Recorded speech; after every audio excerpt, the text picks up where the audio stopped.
All right, welcome. This is going to be supplemental material to the law of magnetism.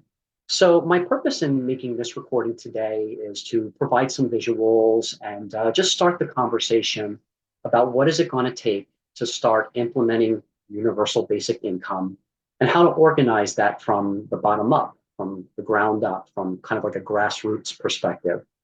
One of the beliefs that I hold, and it's just it's my truth, and I don't want anyone else to think that this is a generalization or anybody else's truth. But my truth is that help, as far as helping everybody to become equal, to be able to share in economic wealth or global wealth, is not going to come from the top down. It's going to come from the bottom up, from the conscious agreements that we make between each other as equals, peer to peer. So as I'm presenting this information, again, I will say that this is not the only way. It takes everybody. It takes everybody kind of participating in conversation culture, to be able to build that trust, to be able to deepen those relationships where we're willing to invest time in each other. So that's why I offer this material up for free, because it's not really a matter of convincing or competing anybody that this can help everybody. It's really just a matter of inviting you into the space, inviting you into conversation culture, and helping us understand how time banking and logging those hours will lead to universal basic income if that's what we want. So let me look at my notes here. Um, I'll just kind of re-emphasize what I said before in a previous recording as well too. To me, this is not so much about making money, although I would like to see everybody benefit financially from this. To me, measuring how the economy flows or how the finances flows, how that's really just an indication of how we are evolving as a species, how we are evolving as people who are willing, to respond and receive each other's value. So that's what this means to me. It's just a measurement of how collectively, as a global community, we're better able to listen. We're better able to collaborate, and we're better able to look at what is healthy competition and what is not so healthy competition, to ourselves, to our emotions, to the earth, and to our ecosystem. So before I go into my slideshow presentation, let me just look at my notes here. So yeah, that's really what it's about, is developing trust. So anybody that is invited into this space, there's a few agreements that we're entertaining. One of those agreements is that if you're watching this, or if I'm inviting you into this space, I'm asking you to consider treating everybody as an equal.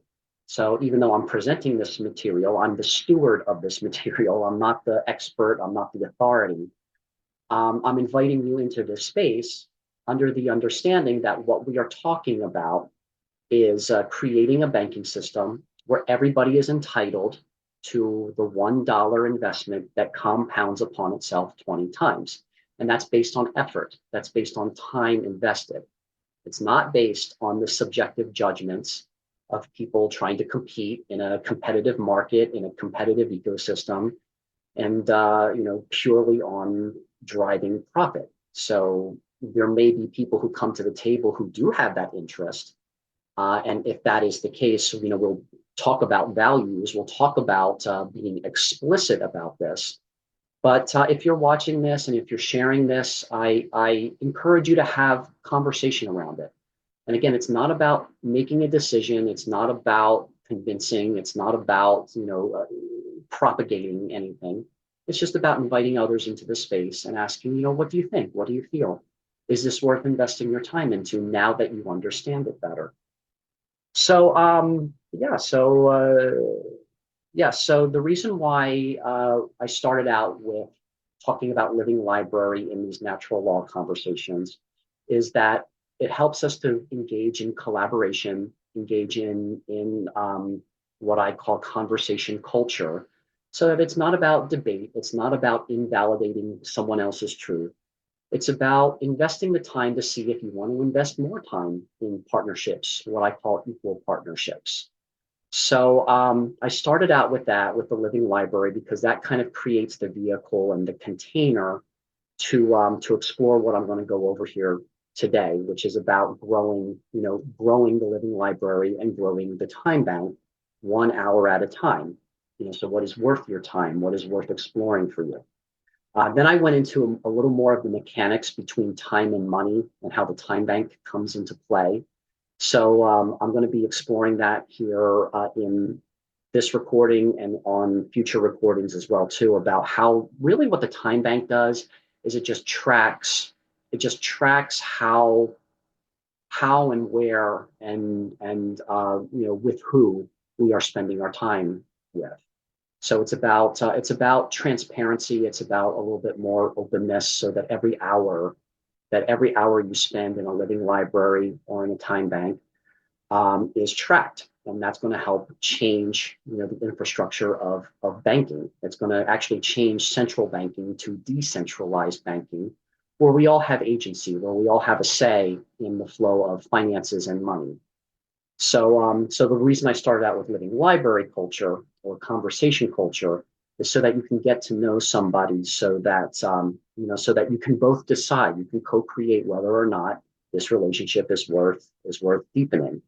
Because when money gets involved right away, there's a lot of judgments about, I'm putting in $1,000 to be coached by this person or whatnot, and it's not meeting my expectations. So there's resentment, there's buyer's remorse on all that.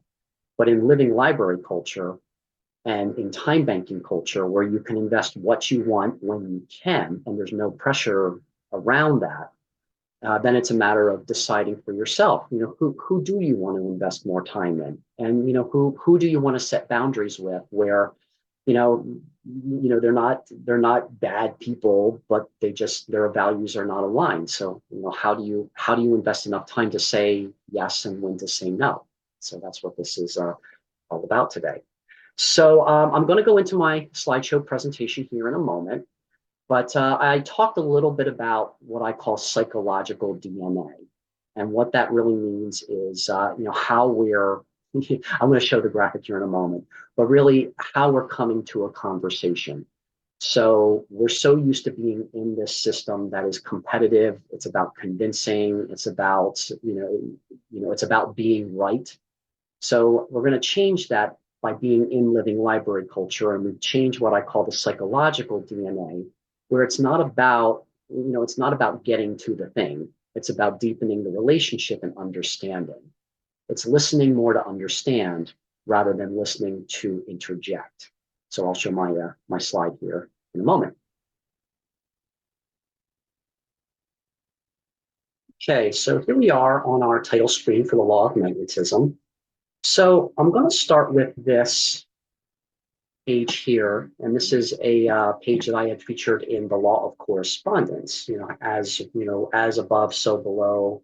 The inner reflects the outer, as within, so without.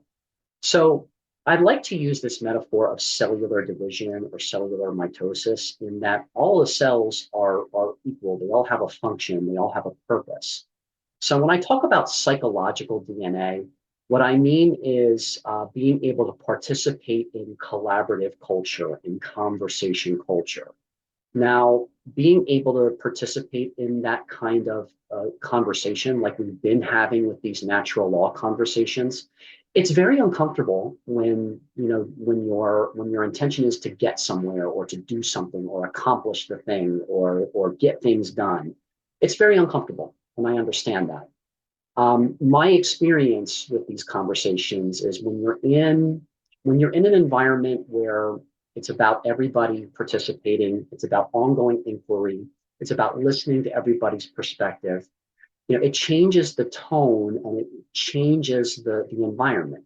And that's why I've been really repeating and going over and over again what I think. And again, this is just my thing. It's not scientifically proven or anything like that. But my impression is what happens in the brain is that we start to go more into curiosity and appreciation, so that we're actually developing. Our brains are actually stretching, and we're developing the capacity to be able to hold conversation. We're able to hold relationships better. So that's what I mean when I say we're changing the psychological DNA, and that's how we're changing the entire environment from the inside out. We're not trying to create one structure or one group or one initiative to overcome or overthrow the other initiative.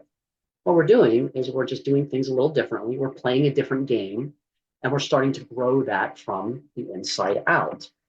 So yeah, what the goal is, or what my goal is to help everybody be able to initiate 1 million hours of conversation, of conscious collaborative conversation. And that might take the form of a living library conversation. That might take the form of doing a service, a holistic based service like yoga or coaching or martial arts or anything that is your passion. And that's something that is within the time bank. So what you're doing is you're creating this collaborative culture where everybody can consent that, okay, I see something here. I see something in this regenerative economy, and I care about or I resonate with a person enough to trust them with this information to be able to provide a service or receive a service because the relationship is there. I've spent the time to develop this relationship, or there's something that's inherently flowing, and I trust that if I receive or if I give a service, to this person, that we're all, that there's enough intrinsic value to be able to enter into this system together. So the living library conversation is the original cell. So I want to stress that every time you enter into one of these conversations, you are the originator. I mean, even though I'm passing on this information, I'm sharing this, it really starts with you.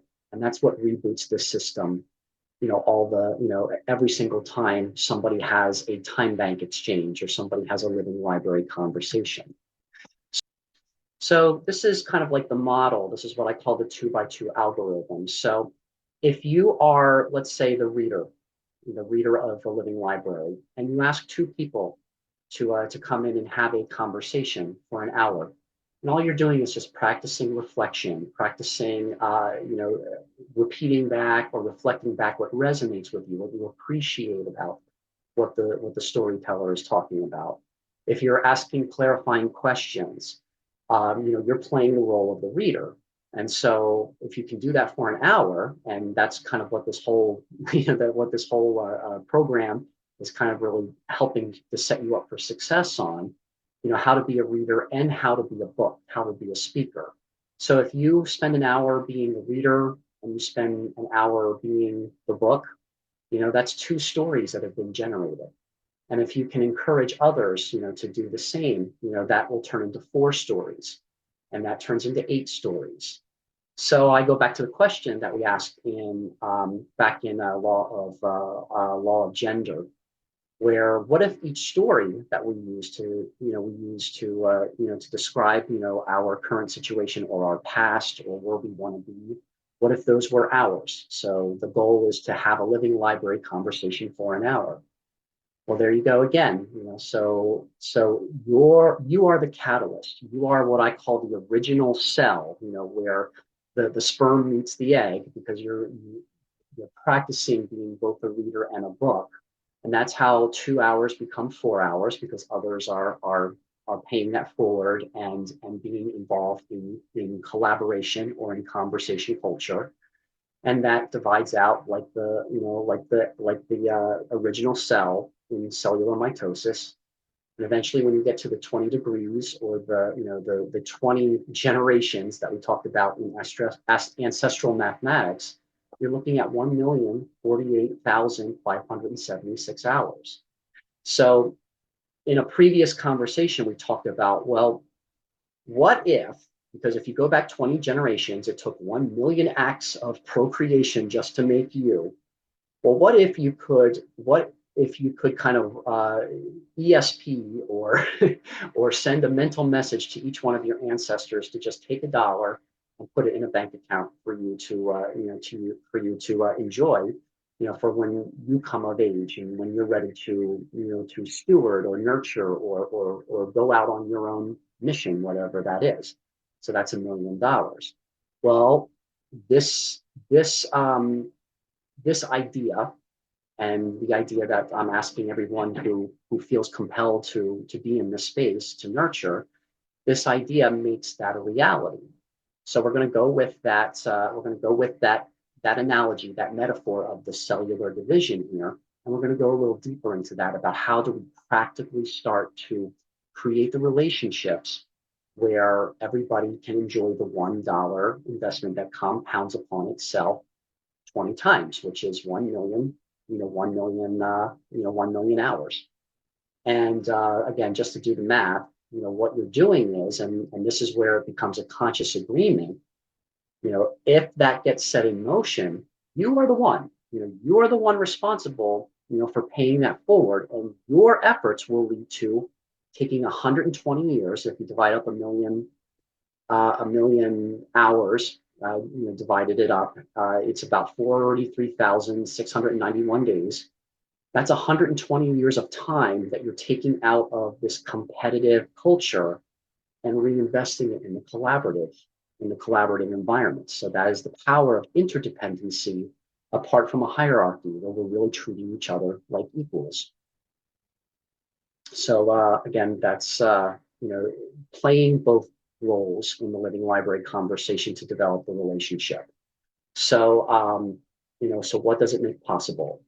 Asking, what does your life make possible? What does what does your intentions, what do your goals, what do your values make possible? That's the feminine, aspect of this. The active is, what is it going to take? So what's the next step? What is it going to take to make this possible? So that's why I like to have possibility conversations where we say, okay, what's the end goal? And let's reverse engineer it. What is it going to take to make this happen? What is it going to take to make this happen? So for everybody to be able to have $1 million funding for whatever it is that you deem fit for that, what is it going to take? Well, what it's going to take is going to take a new accounting system that incorporates time differently. I'm going to share that in the next report. But what is it going to take to set up that system? Well, what it's going to take is going to take more collaborative culture and understanding, how competitive culture detracts from that. Okay, so what is it going to take to create this collaborative culture? Well, and then you keep reverse engineering back. And what I landed on was, well, what it's going to take is creating this natural law series to help start the conversation. All right, so this is, again, going back to that metaphor of cellular division. So as you get to understand this entire paradigm that we're creating, you understand that you are the original cell. And I like to invite people to have conversations around what is worth your time. And let's just start out with something simple because we're all competing in the market economy. We all have to make a living. We're all surviving at the moment. I mean, most of us are kind of in that situation, not everybody. So what is it worth? What is worth it to you to maybe just volunteer an hour a week so that you can accumulate 20 hours? So that's how we measure. That's how we measure this accounting system is in blocks of 20 hours. So I put Nefertiti here in the first cell because she's already put in hundreds of hours, but she's participated in two different groups that I've been involved in. So this did not start. This initiative did not start with these recordings. They started years ago, but specifically about 2 years ago, we had two different groups that Nefertiti and I shared. We shared space in. One was what we call the bridge, where we help align the power between mental health practitioners and peers. And the other group that Nefertiti was involved in was when we started the karmic margin called Project Time Bank. So you probably might remember how Janet, who's on the left there, Janet Nefertiti and I, we've been volunteering hundreds and hundreds and hundreds of hours, creating this play, creating this workshop experience about bullying and suicide. So there's all those hours that have been invested in the time bank that we've not been paid for. And that's all hours that can be invested in, that we can invest our time in at the rate of $1 an hour. On the other side, the right, is my friend Marta, who was also one of the founders of this karmic margin call project, Time Bank. So she, Nefertiti, and I, and others have been in conversation about what is our vision for this time bank. How are we serving others? How are we helping others understand this material? How are we helping others understand how to change the economy through time banking? So Nefertiti's efforts have led to 20 hours, and that's minimum 20 hours that have been invested by Janet and by Marta, who are represented by these two cells. How Nefertiti's cell now is divided out into Janet and Marta. And now if we go out again, so 2 by 2. So Nefertiti, the expression of Nefertiti's time, is with two people, Janet and Marta.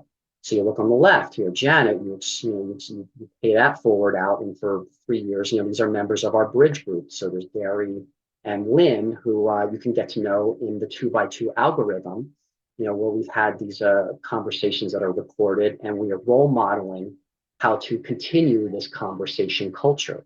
On the right, Marta divides out into two. That's Parmjit and Jamie. They were also part of the Karmic Margin Call project for fellowship.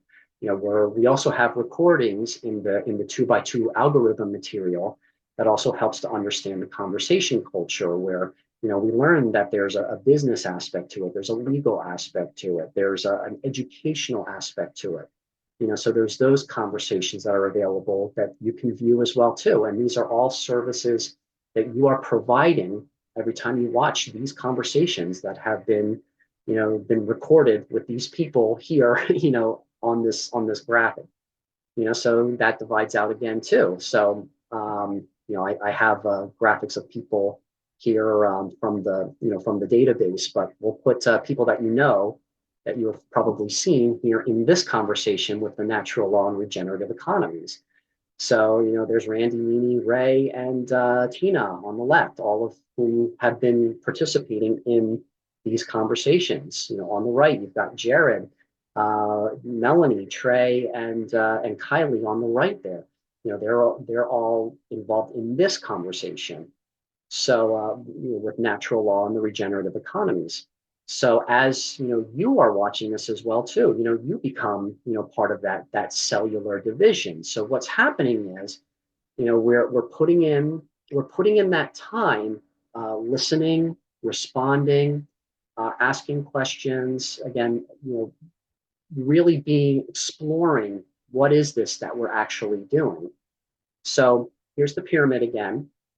So if you remember the law of relativity, I compared the pyramid to our current debt-based system, which is about 315 trillion, globally. So that's the global debt. That's what we're living in. That's what sets up this hierarchical, this hierarchical experience that we're living in at the moment, where it's about right or wrong, good or evil, tribalism, cultural tribalism. Is my tribe better than your tribe? And that's those are the narratives that guide this very competitive paradigm. So in the middle of that, so there again, there's the $315 trillion debt. So let's just say this cell divides and divides and divides, and once it divides 20 times, that's 20 million hours. So divides up again, maybe 30 to 40 more times. That makes up a $1 trillion asset. So now you're starting to see, there's a growth happening within the system that's playing by different rules, that has different DNA, psychological DNA, where it's more about collaboration than it is about competition. So that's starting to grow. And then as everybody is paying that forward, if everybody is understanding of how this works, and how it's about collaborating, and how it's about sharing, and how it's about investing $1 per hour based on your effort, nobody else's, just your effort. You pay that forward to two people, whether it's in a living library, in a time bank, in any environment that's agreeable to you. Pay that forward to two people. It doesn't take long for that 1 trillion to become a 2 trillion asset, and then 2 to become 4, 4 to become 8. Again, it's not about convincing people about this. This is about helping people, providing the space for people to understand how this works. And I'm going to get into the accounting and I'm going to get into the logistics of this in the next recording. But as you can see, now this mass is starting to grow within this fixed structure. And that is where whenever one cell reaches its life cycle, which is $1,048,576, the cell dies, and it may be like if it's like for instance a person I just had Nefertiti as the centerpiece disappear, she'll be re-entered in as another cell down the line. So what it is, it's also about honoring the ending, the death and the decay of once you reach that 1 million point, your cell, your cell, kind of passes on its knowledge to the next two cells, and that is what helps this new organism grow. So then you see the next two, disappear, and this mass is growing in size even more. Okay, so as it grows, this is where everybody is able to realize the full maturity of their time investment. And as it expands, the original cells, they decay and die eventually. And because this is based on time, it's not based on people. You can enter in as much as you want. Because when you understand that all you're doing is you're changing the value of an hour. You're not changing the value of a currency. You're not changing the value of a commodity. You're not even changing the value of an organization, because this is not an organization. This is just agreements between people that we're all entitled to share good fortune. We're all entitled to share with each other, even if I disagree with you, even if you are completely different from me. This is me making the commitment to you that I want to understand, and that if collaboration is possible, great. If it's not, then that's an agreement as well too. The agreement to not collaborate is also an agreement as well, as long as it's conscious.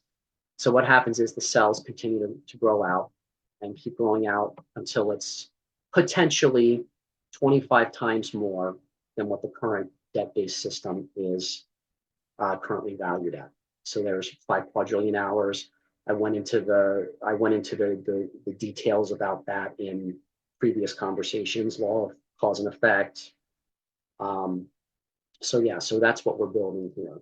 So what this really measures is not so much the money, it measures what we as a people, how we're evolving into more of a collaborative society and away from the competitiveness. And that's going to look different for every single person. And our values are going to change as we are interacting in these new environments. And again, I can't stress enough, at first, especially since we're so used to dealing with our own trauma, we're so used to dealing with our own conflicts and competition, it's not easy to be in collaborative cultures. The people who have showed up in this conversation with the natural law conversations, these are people who are ready to have these conversations. And if you're watching this, then I would assume you're ready for these conversations as well too. Otherwise, you wouldn't be able to keep your attention span for this. So that's why I say in the law of magnetism, it's not about convincing, it's not about pushing, it's not about competing. It's about being who you are, being completely who you are in all your authenticity, so that the people reflect back to you who you are being. So this kind of system doesn't work by trying to launch a campaign or run a political campaign, try to convince people this is the best way to do things, because it's not. It's really just calling everybody in to participate in a different environment, and you never have to push into a world that is right for you. You are bringing in, you're magnetizing, you're attracting the people who resonate with you, with your energy, and that's never a push. So I'll end this. I'll end this recording with the understanding and with the idea that when you're with the right people, you really can't say anything wrong. When you're with the wrong people, you can't say anything right. So if this material resonates with you, please feel free to contact me. Feel free to contact anyone who's been in any of these recordings with the natural law recordings. And yeah, we'll just let it flow. It's going to move as fast as it's going to move, and we can't control that. We can't manipulate that. It's just a matter of holding space to help others understand it. So thank you for listening, and we will go back now to the group conversation about law of magnetism.